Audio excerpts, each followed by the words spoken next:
So this is live now, ain't it?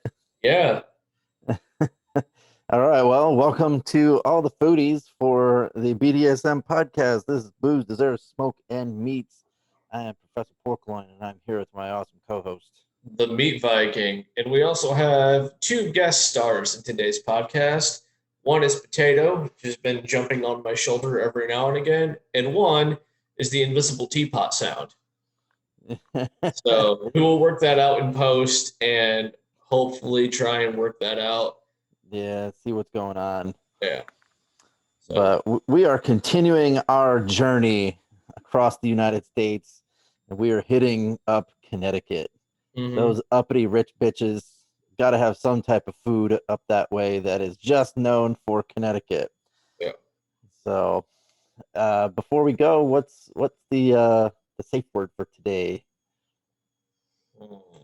Now, I don't know a whole lot about Connecticut, but it sounds like you do.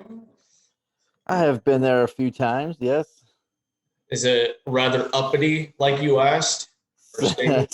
the majority of the state is pretty uppity and expensive. Yes, All right, so let's make the safe word today uppity. uppity. Okay, Uppity. uppity bitch. Uppity bitch. Cool.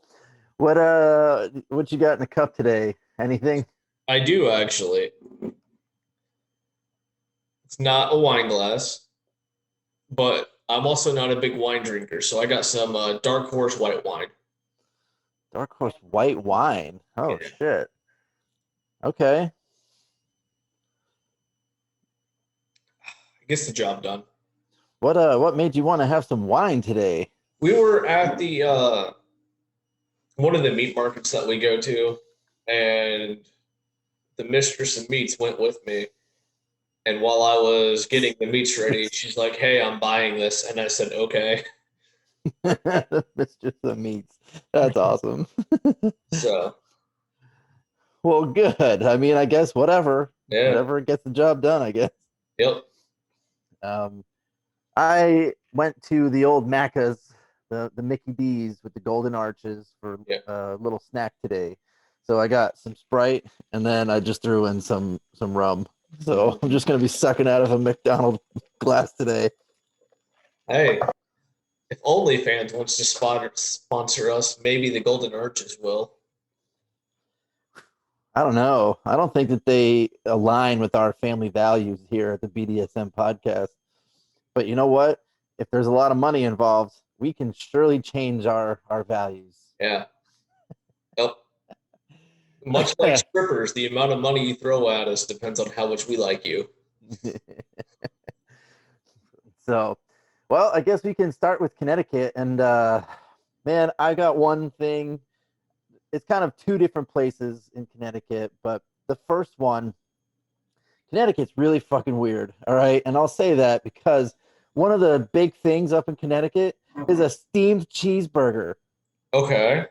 Like steamed cheeseburger, or also known as a steamer, which to me, that is not what I would think a Nope. steamer is. Okay.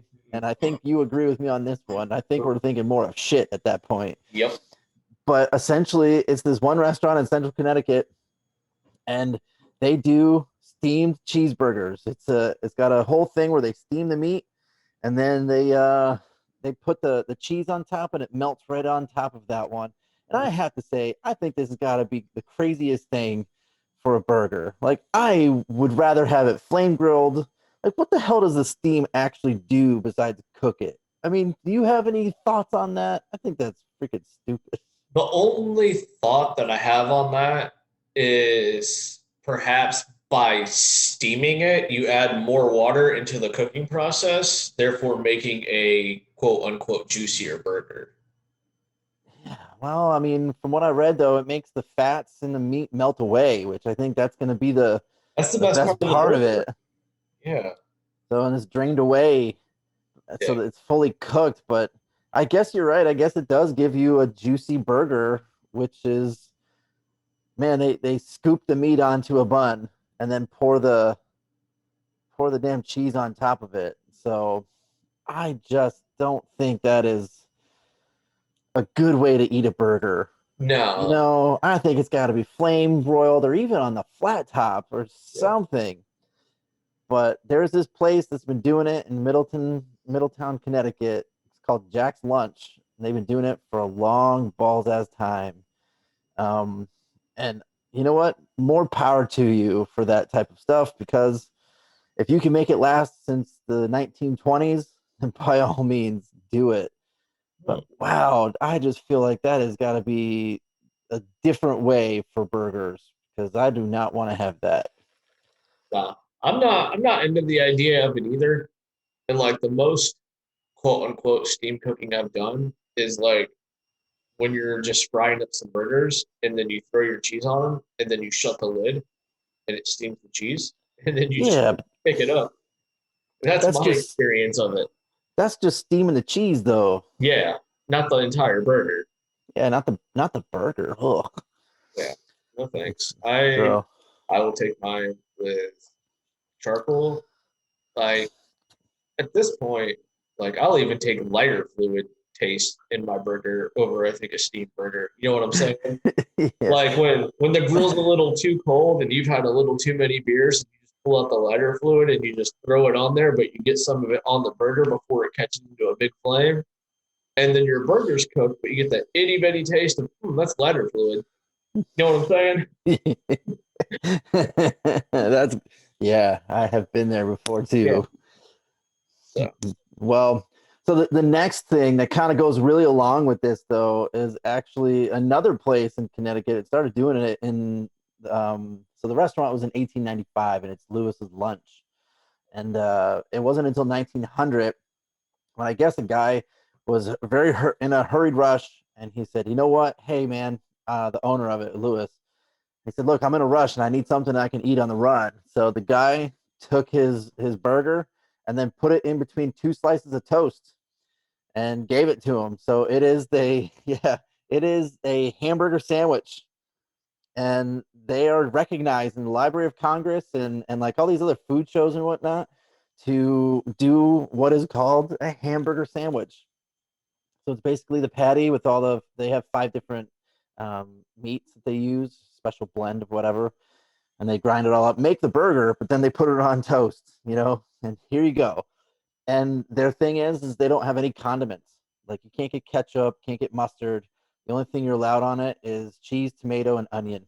Those are the only garnishes that are labeled for that burger. what's this So called again?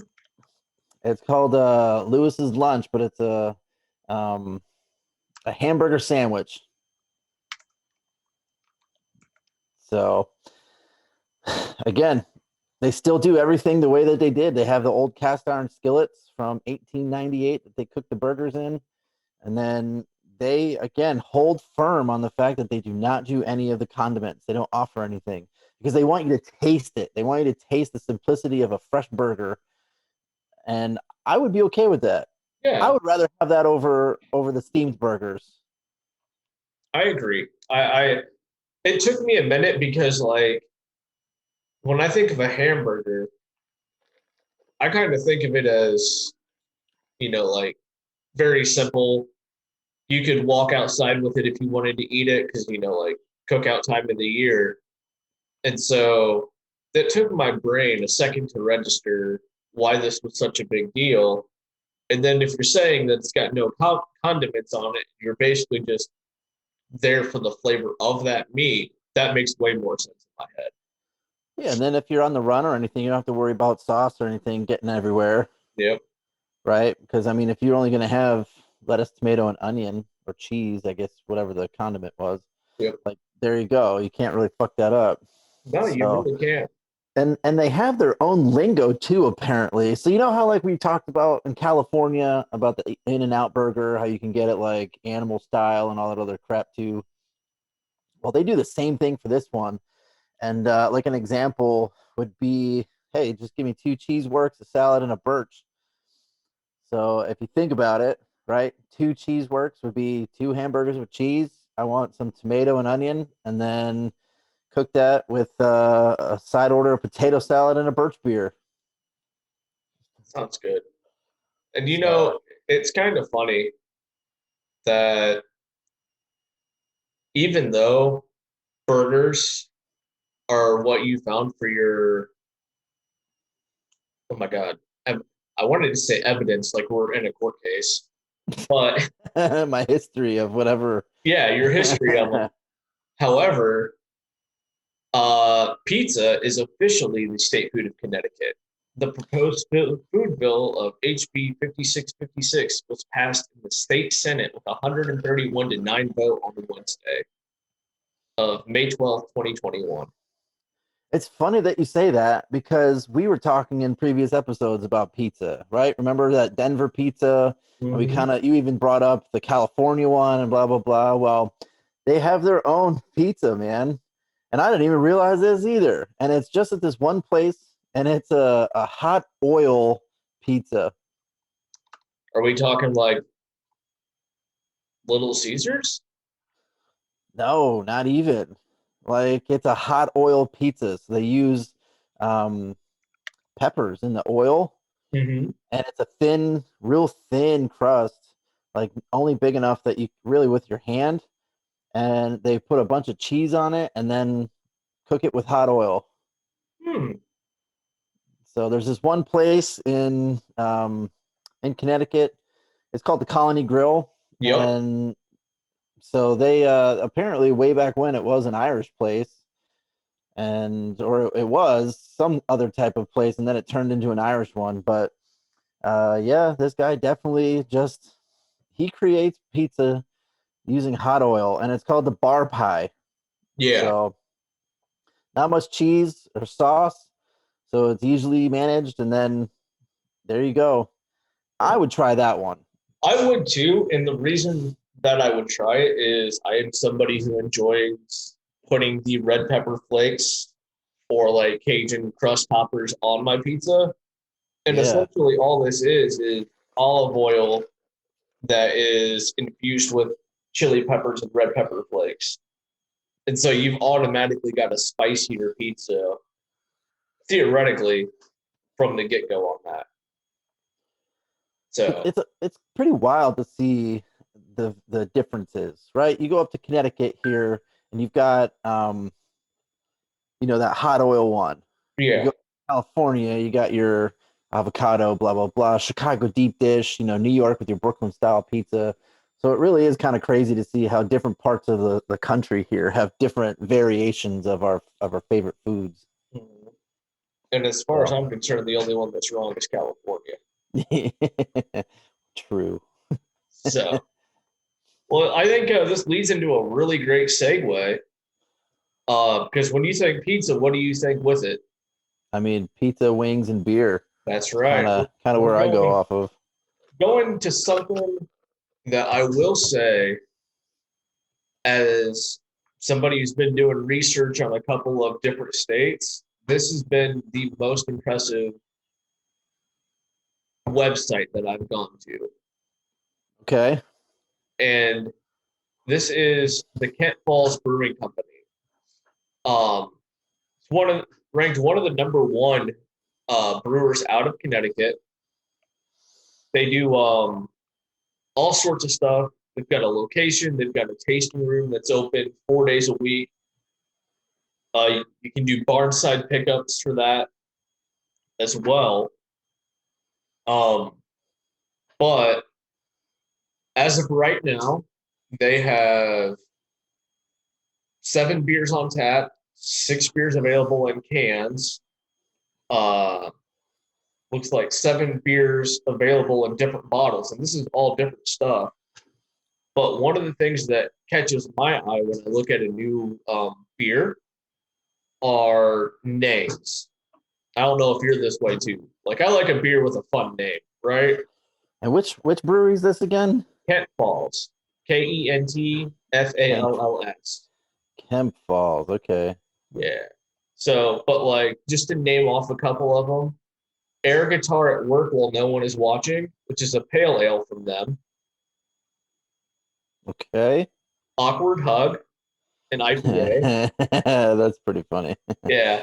Um, let's see if I can find some of the other ones. They got Coffee Maker, which is like it's an IPA, but it's got like, let me click on it again. Uh, it's got a hoppy and roasty profile to it. Um, there's something in here that brewed with wheat, house Brett culture, which I'm not sure exactly what that is. Brett. Brett. Brett. Yes. And You what is? I don't know. What was that again? It's brewed with what? wheat fermented with their house Brett culture. It's probably if it's a culture, it's probably their yeast, or it's probably one of Ah, their gotcha. things to ferment stuff with. Yeah. And then it's also blended with rotating light roast. So it's got like a coffee feel to it, even though it's an IPA. Okay. There was another beer too here that I liked the name of. Just trying to find it. It seems like this has been around for a while. I wasn't able to find the the date, but I will check. Found three more names. Super Sparkle IPA. Uh, Okay. the unicorns are making us do this. Another fun name. And then walking away in slow motion as the car explodes behind you. So these are kind of beers that would get me just to try them based on their name, Oh yeah, which I I would think do is that. very clever. So I looked up their website real quick, and I was just going through that, and apparently they do a lot of good stuff when it comes to reusing things. Mm-hmm. So their spent grains and all the stuff that they have after brewing. I mean, brewing does have a lot of waste, but the good news is that if you're going to do grains, there are cool things you can do with it. You can make pizza dough out of the spent grains. You can make a bunch of other foods, breads and whatnot with them. Well, apparently they also do a lot of stuff where they do some compost piles on the farm because this is on a farm, I guess, Mm-hmm.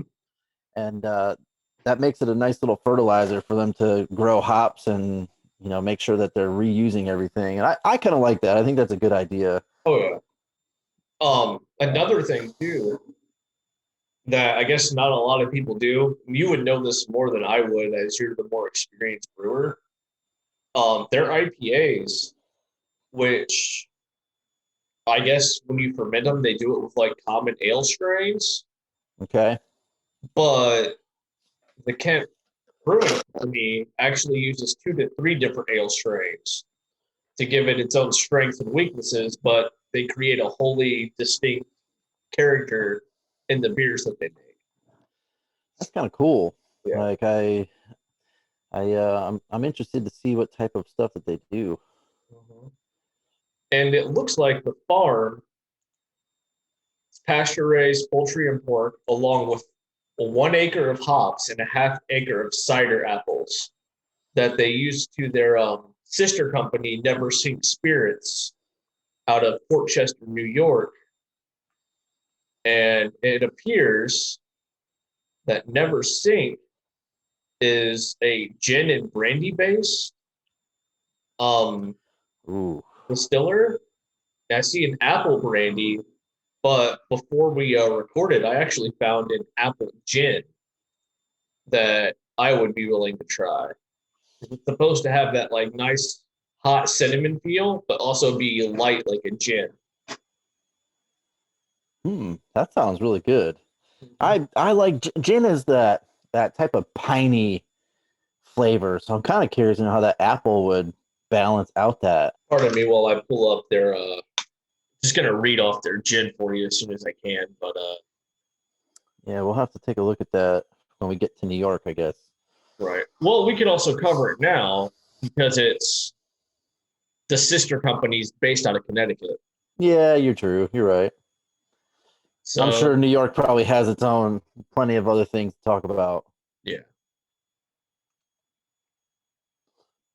Never Sink Gin starts with a New York State apple. Da, da, da. Blend of 11 botanicals to create a well-balanced floral and aromatic gin. Focus on botanicals that pair nicely with the apples, including 3 types of fresh citrus star anise, cardamom, cinnamon, elderflower, and of course juniper. It's delicious, Okay. full flavored gin that is great to sip with an ice cube or in your favorite gin cocktail. Interesting. Yeah. Yeah, that still sounds pretty good. Yeah. You can probably find that closer, because you're closer than I am with the state, but Actually, or is it not distributed countrywide? now, let me see.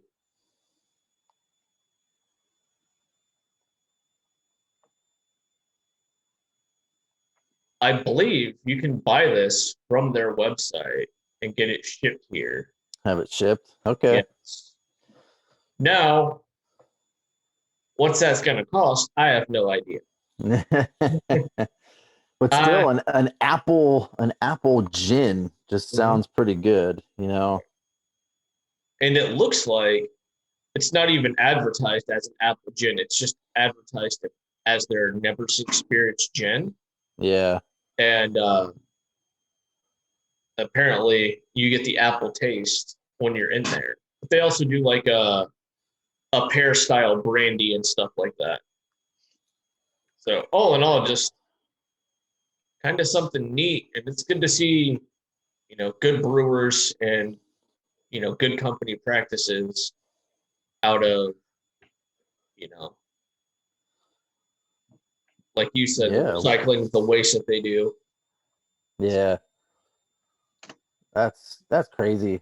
That's cool though. I'm glad that Connecticut has some type of innovation, Mhm. because I feel like everything is so damn expensive up that way. The last time that I was up that way, it's been a while, but you know how we were with the gas stuff like 10 years ago Oh when yeah. gas was like, $3 a gallon. It was like $5 a gallon up that way. Oh I geez. couldn't imagine spending that much money for gas. But I mean, you see all these rich people coming from New York and they live up that way.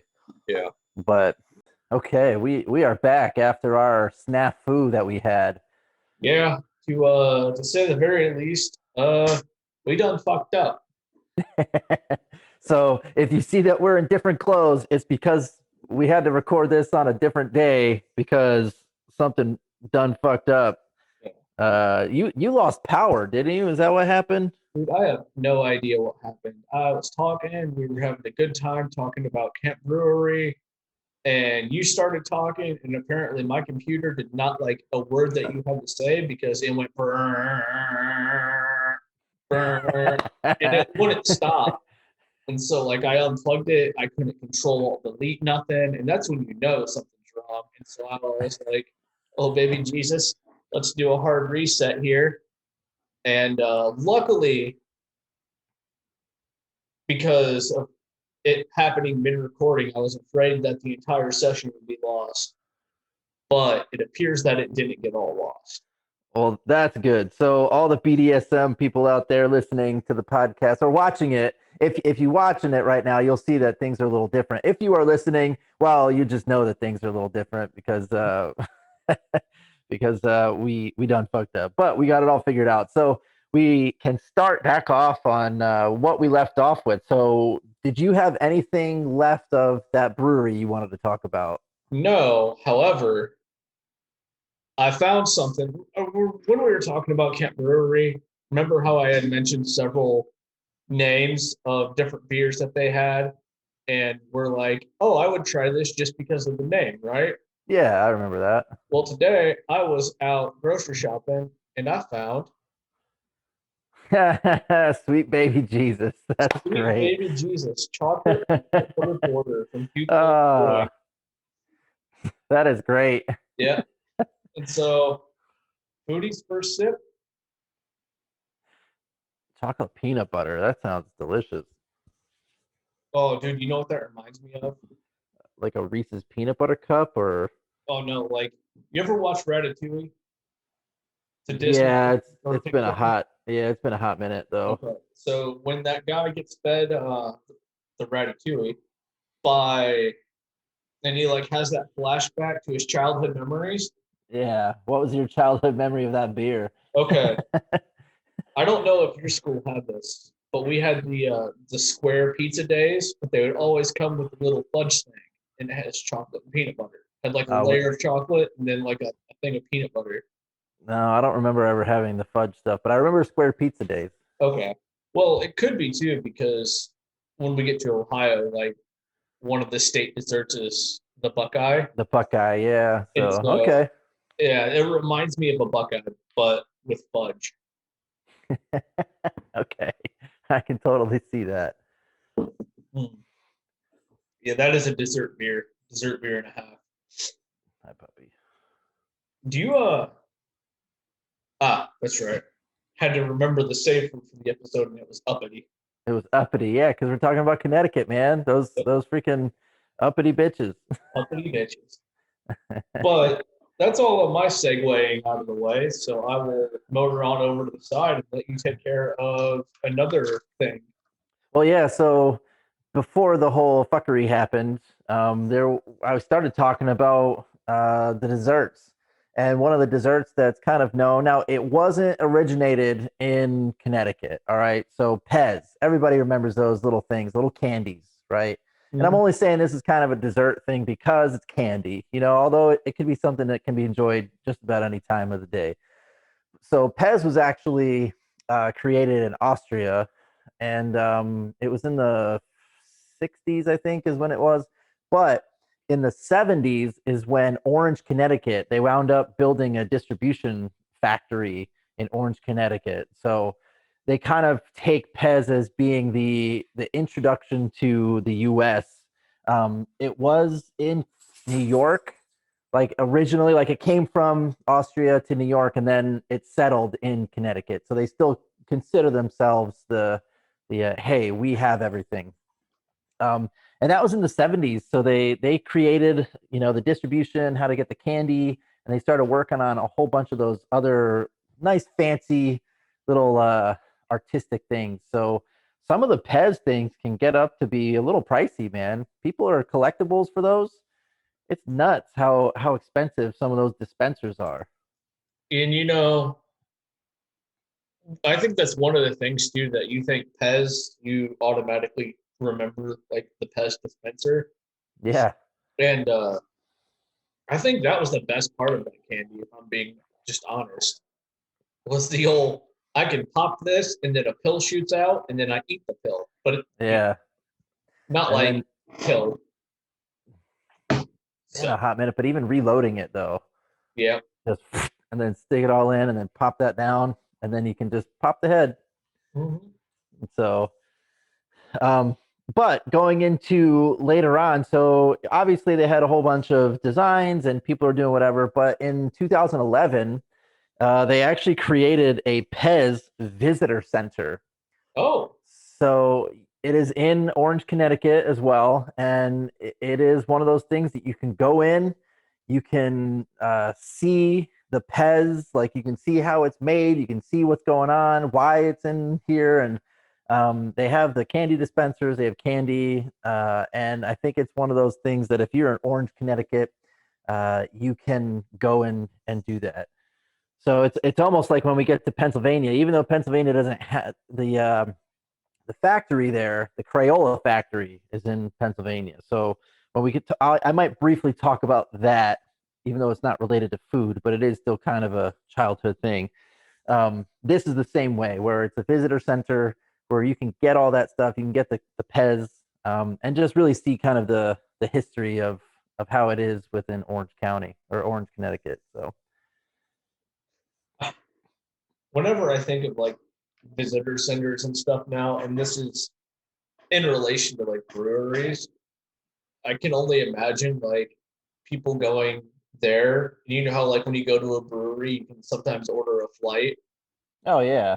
Can you imagine going there to that visitor centers and being like, "I want a flight of Pez, please," and they come out and just like, They have their each little dispenser, and you're like, this is lemon or this is cherry.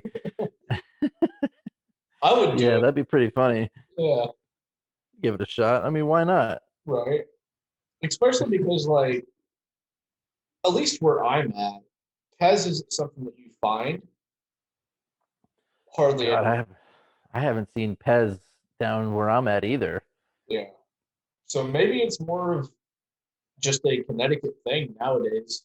One of those candies that kind of like didn't die off, but just not as regionally sold. Probably. So yeah, I mean, I would go there just for nostalgia's sake. I think you Well, know. yeah, they've got to have all their dispensers and be like, hey, this was the Darth Vader when Star Wars was out, or this is, Yeah, the Simpsons one, or, hey, here we had one from Yogi the Bear. I would buy me a Yogi the Bear Press dispenser. I don't give a fuck. Hey, boo boo. Yeah, boo boo. But so that kind of goes into another one of the desserts that I found for Connecticut, and it's actually really cool. So back in the early 1900s, there was actually a creamery that was established in Connecticut. Now, creameries obviously they make ice cream, they do yogurt, they do sour cream, anything that happens to deal with the cream coming from the milk. But what happened in 1953 or 54 was that the University of Connecticut, so UConn, go Huskies, they actually created a dairy bar that has the creamery products. So I think it's super cool because way back when they actually operated using the milk all the way up until 91 with that creamery, and they still use the original recipe for some of their ice creams. And way back when, it actually had 25 full-time employees. It was grossing over $1 million a year, and it supplied all of the University of Connecticut residence halls and other places around that time with basic deliveries of their necessities. So milk, sour cream, yogurt, any of that stuff. Um, and I just think that's super cool. If you've ever gone to a creamery, like a legit one, not like what the hell's the stuff around the corner for me. I'm talking about like a legit creamery. I feel like that's the freshest ice cream that you can get. Yeah. So, So in reference to the meat Viking being a broken and terrible human being, you mentioned somewhere in that thing, dairy bar. And I don't know if yeah. it's going to catch on the video or not, but I just kind of had to face palm myself because, the first thing that went to my mind, mentioning dairy bar, of course, would be the iconic movie A Clockwork Orange. Yeah. And started kind of going through that whole sequence of that. And I was like, well, this is not how this conversation's supposed to work. But I would like to try going to a legit creamery and stuff because most of the places that we see, they they sell ice cream products and stuff like that. And I'm sure they've got their own like hand spun recipes and all that. But to go to like a legitimate one, I don't think I've ever been. Yeah. I think Ohio State might have one. I know Penn State does. Actually, you know what? U of M has one. Okay. If you can get up to Ann Arbor, Oh yeah. Michigan has one. And I've been to the Penn State one and the Michigan one before, and they're both Super delicious. good. Yeah. So you might want to give that a try because it's on camp or it's surrounded by uh, like a university setting. Same thing with UConn. Mhm. It's there's faculty members in the food sciences that run some of that stuff. So um, I know the one in Penn State, I think, they do an alcohol one, so you can infuse Mhm. booze into your ice cream. Um, so yeah, I totally recommend getting up there and trying it. I would love it. Hi, puppy. I am a man who loves desserts. Yeah, Um, same. that being said, though, one curious thing that I mean, it kind of goes along because you did mention, the creamery, Yeah.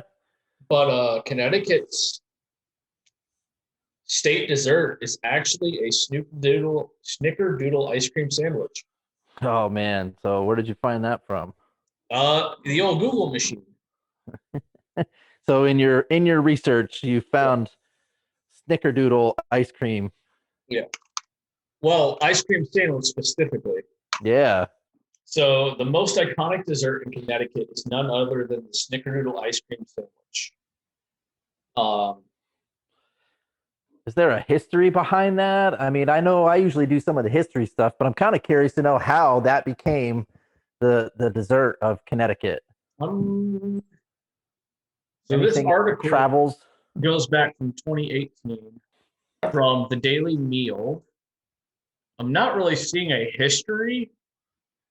It's more of a like around Thanksgiving time. This is what they prefer to make. Okay. Um, but I'm not seeing like when it was announced as their state dessert, but it's what they're known for. Which is weird because in my other research I've seen, just going through different places that are known for their desserts in Connecticut,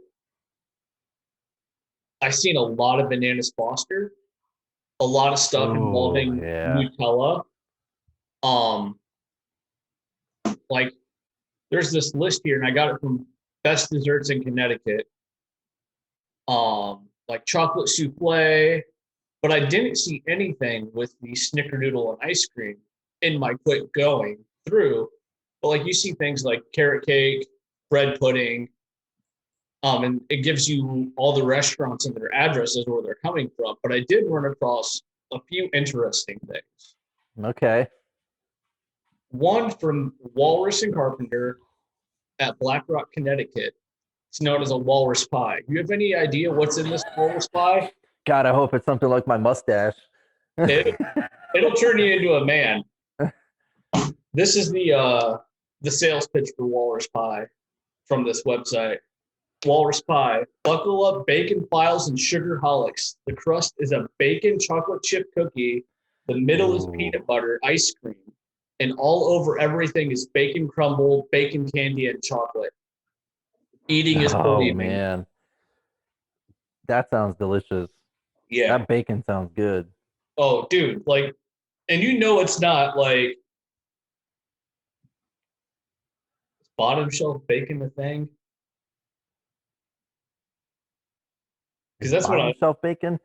I mean, no, because all bacon is good. So I don't think you can have Right. bottom But, shelf bacon. all right, like all bacon is good. Full stop. I understand that. But you also like thick cut bacon versus thin cut bacon versus bacon that's already been pre-seasoned versus bacon that's been smoked versus maple True. bacon. So like in the bacon pyramid hierarchy, which is like king and queen bacon and which is like lonely peasant bacon.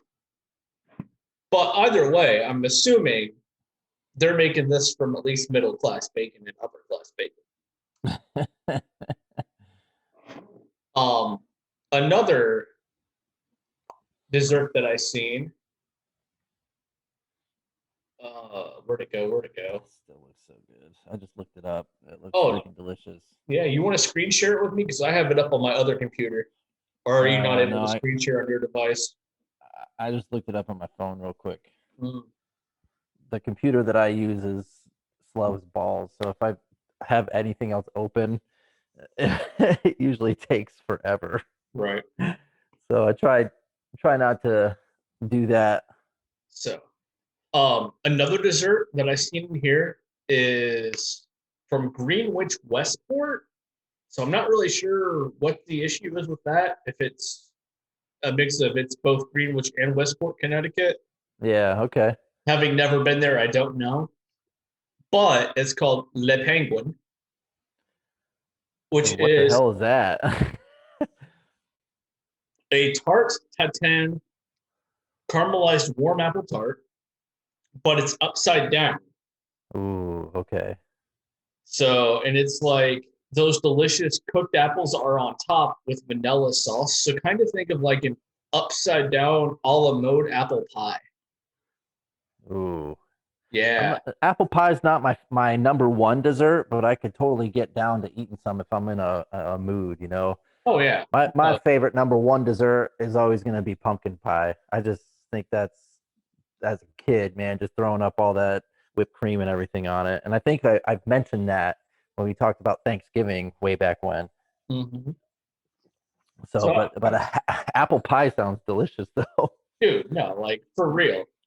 I got two more I want to mention off here that kind of caught my eye in the general going ons of this. Okay. One is from, no, I'm probably butchering this. It's Dimare, Dimare, pastry shop from Yeah, I don't know. Stanford. It is called their Double Temptation Cake. It is devil's Probably food chocolate. cake, creamy Yeah. chocolate mousse, and smooth, rich cheesecake, all stacked together, and they just like a cake. So like, Oh, dude, like that's a tummy ache waiting to happen. But I'm sure that's like a dance on your taste buds. well, yeah, because it's devil's food cake. Like that's fucking delicious, along with Mhm. cheesecake. And so the last one I want to shout out here um, is Cafe Doles. Now, I tried going to their actual website to go and look over more of their stuff, Yeah. but the owner of this is actually an award-winning pastry chef. So I bet my taste buds that this is good. And it is known as their Dobus cake. By the way, Cafe Dulce is out of Norwalk, Connecticut. Norwalk. Okay. Yeah. Their Dobos cake is a Hungarian 7-layer extravaganza. Sponge cake, chocolate buttercream, topped with caramel, times 7. Oh damn. Oh yeah. that So, looks. That just sounds delicious. oh yeah. Oh yeah. Because I like chocolate and caramel. I do. It's tasty. Yeah, I Super can get tasty. down with some chocolate and caramel. Mm-hmm. Ah, all this dessert talk, and I didn't buy no dessert from the grocery store. Fuck. What kind of garbage is that, man? Well, man, like I You gotta spent have more. dessert like a fat kid. You're gonna.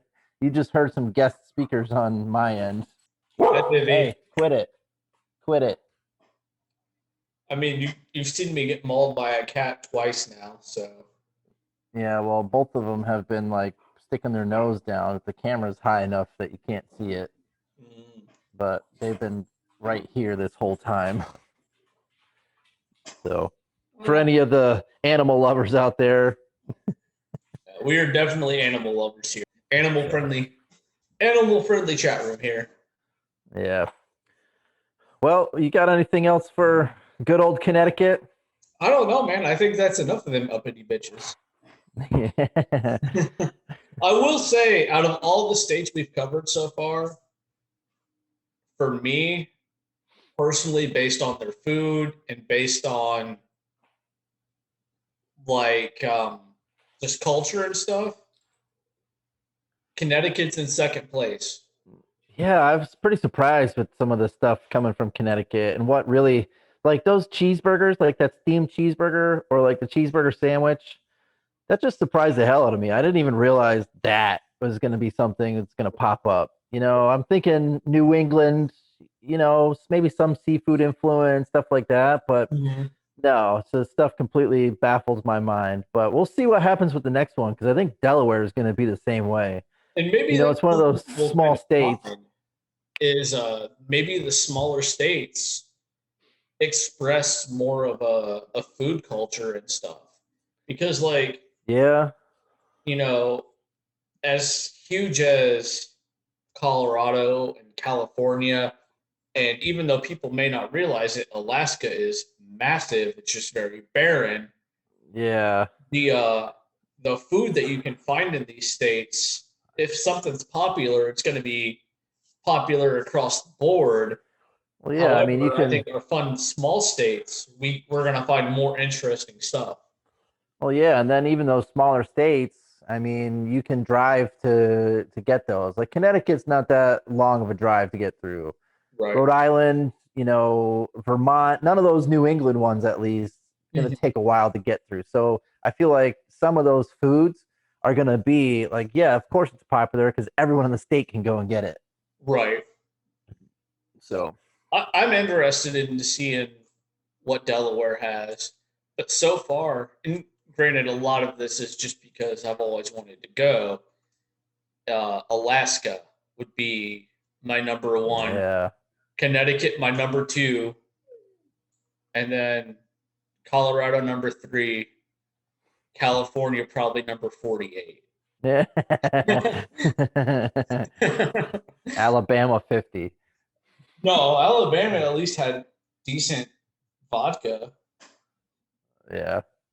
So just if you hear banjos, you're in the wrong part of town.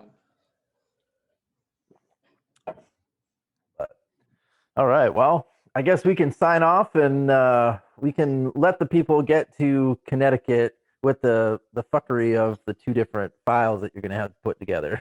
Yeah, that's gonna. I'm already having like. It's hard to explain on camera, but yeah, there's some shit. What's up? Well, foodies, I am Professor Porkloin, and we're going to sign off here with my lovely co-host The and Meat end King. Connecticut. We're going to end Connecticut, and stay tuned for the next one when we start talking about Delaware. Yeah, buddy.